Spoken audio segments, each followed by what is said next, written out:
Broadcom, I would say in particular, has done a really good job managing inventories and pricing.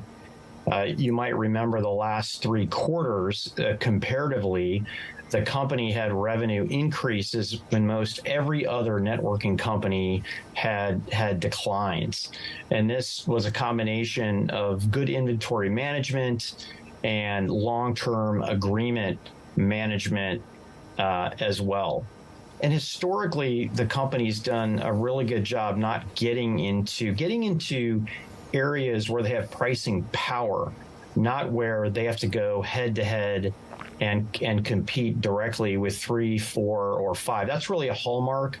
The strategy of Broadcom is go into an area where they can win at incremental IP and then put the pedal to the metal to really accelerate out of there. Herein lies Apple is a great, yeah.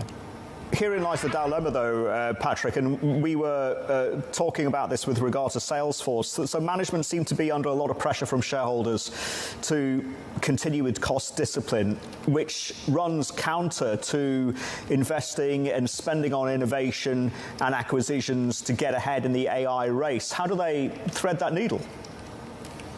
Well, unlike Salesforce, Broadcom doesn't spend a whole lot on OpEx. They've notoriously been the 1% company, particularly in semiconductors, where Salesforce, they spent 37% of revenue on marketing, right? So very different. There's not a whole lot of costs to cut. I do think we will see some cost cutting when VMware comes into the fold. I think we're going to see strategic doubling down on the data center, but I do believe there will be redundancies that will be taken care of early on after this acquisition goes through.